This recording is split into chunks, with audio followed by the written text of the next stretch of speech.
নমস্কাৰ বন্ধু বান্ধৱীসকল, মই অংকুৰ। আপুনি চাই আছে অংকুৰ অংকুৰণ অফিচিয়েল।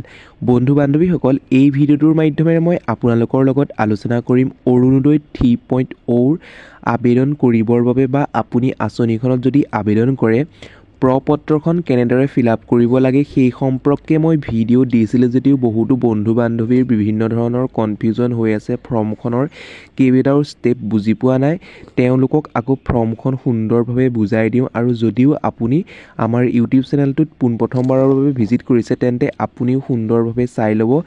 যদি আপুনি আমাৰ ইউটিউব চেনেলটো এতিয়ালৈকে ছাবস্ক্ৰাইব কৰা নাই তেন্তে প্লিজ ছাবস্ক্ৰাইব কৰি লওক আৰু কাষতে থকা বেল বটনটো প্ৰেছ কৰি অল অপশ্যনটো ক্লিক কৰিবলৈ নাপাহৰিব। তেতিয়াহে আগন্তুক আহিবলগীয়া প্ৰত্যেকখিনি ভিডিঅ' পোনপ্ৰথমে লাভ কৰিব। আৰু আমি এই ভিডিঅ'টোৰ মাধ্যমেৰে জনাম কোনসকলে আবেদন কৰিব পাৰিব বা কি কি নথিপত্ৰ লাগিব, কেতিয়াৰ পৰা টকা পাব সেই সম্পৰ্কেও মই আপোনালোকক দেখাম।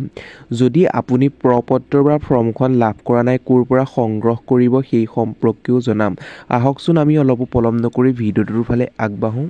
বন্ধু বান্ধৱীসকল, অৰুণোদয় আঁচনিৰ প্ৰপত্ৰখন এইখন। এতিয়া আপুনি এই প্ৰপত্ৰখন কেনেদৰে ফিল আপ কৰিব?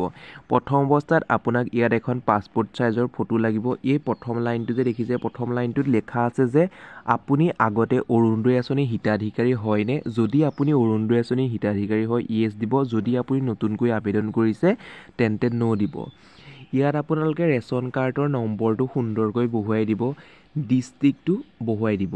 নিশ্চয় গম পাইছে এইকণলৈকে। তাৰপিছত ইয়াত যে লেখা আছে LAC, LACটো মই আপোনালোকক কৈ দিছোঁ, বহুতৰে এই LACটো কনফিউজন হৈ আছে।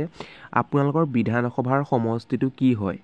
আপোনালোকৰ বিধানসভাৰ সমষ্টিটো যিটো হয় তেনেকৈ লিখুৱাই দিব। কিছুমানৰ 99 বা কিছুমানৰ 98, যিটো হয় বিধানসভাৰ সমষ্টি সেইটো আপোনালোকে সুন্দৰকৈ বহুৱাই দিব। LAC মানে কি মই আপোনালোকক সুন্দৰকৈ বুজাইছোঁ।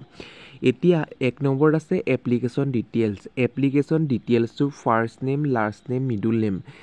ফাৰ্ষ্ট নেমটোত আপোনালোকৰ নিজৰ নামটো লিখিব লাগিব। যদি আপোনালোকৰ মিডল নেম বা মধ্য নেমটো আছে তেতিয়া লিখিব। লাষ্ট নেমটো হৈছে উপাধিটো, আপোনালোকে উপাধিটো সুন্দৰকৈ ইয়াত লিখি দিব। তাৰপিছত CO বুলি যে আছে, কেয়াৰ অফটো হৈছে আপোনালোকৰ গাৰ্জেন, অৰ্থাৎ আপোনালোকৰ যদি বিবাহিতা হয় আপুনি তেন্তে আপোনালোকৰ স্বামী দিব লাগিব গাৰ্জেন। যদি আপুনি বিবাহিতা নহয় তেন্তে আপোনালোকৰ দেউতা বা পিতৃক দিব লাগিব। তাৰপিছত ইয়াত আছে জেণ্ডাৰ। জেণ্ডাৰ আপুনি পুৰুষ হয় নে মহিলা হয়? যদি আপুনি পুৰুষ হয় মেল দিব, যদি আপুনি মহিলা হয় ফিমেল দিব। আৰু ইয়াত ডেট অফ বাৰ্থটো দিবলৈ দিছে, আপোনালোকৰ ডেট অফ বাৰ্থটো সুন্দৰকৈ দি দিব। তাৰপিছত ইয়াত নেক্সট লেখা আছে, নেক্সট 2 নম্বৰত লেখা আছে, ইয়াত কি লেখা আছে মই আপোনালোকক বুজাই দিছোঁ। ব্লক, আপোনালোকৰ নিজৰ ব্লকটো সুন্দৰকৈ দি দিব।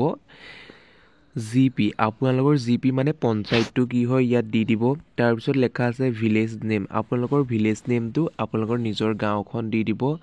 লোকেশ্যন, অৰ্থাৎ আপোনালোকৰ ঘৰটো কিবা মন্দিৰ বা স্কুলৰ ওচৰত আছে যদি লিখি দিব স্কুল বা মন্দিৰটোৰ নাম বা নামঘৰটোৰ নাম। যদি নাই তেন্তে আপোনালোকৰ নিজৰ গাঁওখনকে দি দিব। তাৰপিছত মোবাইল নাম্বাৰটো দি দিব, পিন নাম্বাৰটো দি দিব, আপোনালোকৰ হাউচ নাম্বাৰ অৰ্থাৎ আপোনালোকৰ ঘৰৰ নাম্বাৰটো দি দিব।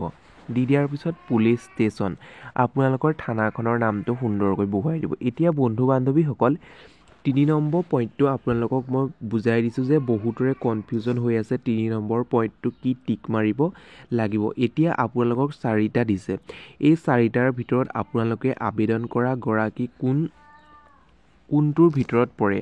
যেনে আপোনালোকৰ মহিলাগৰাকী বিবাহিতা হৈও বা ঘৰতে থকা বা আপোনালোকে AAY বেনিফিচাৰী নে বা আপোনালোকৰ ঘৰত বিধৱা মহিলা আছে নেকি, ইয়াত থকা আপোনালোকৰ যিটো ভিতৰতে পৰে 3 নম্বৰ পইণ্টটো সেইটোতে আপোনালোকে টিক মাৰিব লাগিব। এতিয়া 4 নম্বৰটো বেংক একাউণ্ট ডিটেইলছ। বন্ধু বান্ধৱীসকল, বেংক একাউণ্ট নাম্বাৰটো প্ৰথমতে লিখিব। বেংক একাউণ্ট নাম্বাৰটো লেখাৰ পিছত বেংক নেমটো লিখিব। তাৰপিছত বেংক নেমটো লেখাৰ পিছত বেংক ব্ৰাঞ্চ নেমটো লিখিব। তাৰপিছত IFSC কোডটো সুন্দৰকৈ লিখি দিব। বন্ধু বান্ধৱীসকল নিশ্চয় আপুনি বুজি পাইছে। তাৰপিছত লিখিব ইয়াত ইয়েছ ন' যে লিখিছে, আপোনালোকৰ যিহেতু বেংক পাছবুকখন 1 কপি জেৰক্স কৰি দিব কৈছে, আপুনি যিহেতু দিবই সেইবাবে ইয়েছ টিক মাৰিব।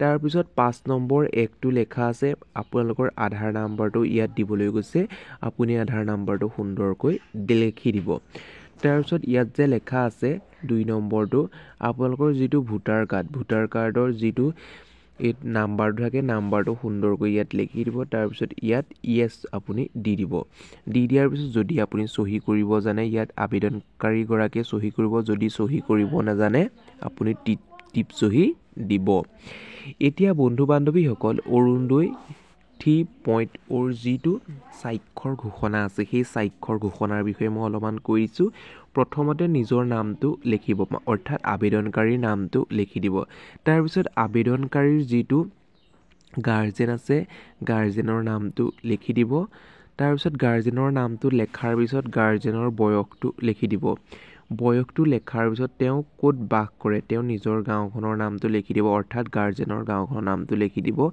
ৰেচন কাৰ্ড নংটো লিখি দিব আৰু বন্ধু বান্ধৱীসকল এইখিনি মই কি প্ৰমাণ কৰা হৈছে বা কি শিতানসমূহ আছে মই আপোনালোকক পঢ়ি দিও পিছত নতুনকৈ এটা ভিডিও বনাই আপোনালোকক সুন্দৰকৈ বুজাই দিম তাৰ পিছত হিতাধিকাৰীৰ নাম তাৰ পিছত তাৰিখ তাৰ পিছত স্বাক্ষৰ অৰ্থাৎ হিতাধিকাৰী আকৌ ইয়াত সহি কৰিব লাগিব সহি কৰাৰ পিছত স্থানটো লিখি দিব বন্ধু বান্ধৱীসকল নিশ্চয় গম পালে মই সুন্দৰকৈ আপোনালোকক বুজাই দিবলৈ চেষ্টা কৰিলো আৰু আপোনালোকৰ সৰু যিখিনি কনফিউজন আছে সেই কনফিউজনখিনি মই আপোনালোকক বুজাই আছো বন্ধু বান্ধৱীসকল বহুতো আবেদনকাৰী তেওঁলোকে প্ৰপত্ৰ সংগ্ৰহ কৰিব পৰা নাই এতিয়া প্ৰপত্ৰখন ক'ৰ পৰা সংগ্ৰহ কৰিব মই আপোনালোকক কৈ আছো যদি আপোনালোকৰ গাঁৱত বা গাঁও পঞ্চায়তৰ নিজৰ অঞ্চলৰ বা নিজৰ গাঁওখনত এটা ভোট সমিতি থাকে সেই ভোট সমিতিৰ সভাপতি সেক্ৰেটাৰীৰ পৰা আপুনি ফৰ্মখন সংগ্ৰহ কৰিব আৰু তেওঁলোকে নিশ্চয় দিব আৰু সেই ফৰ্মখন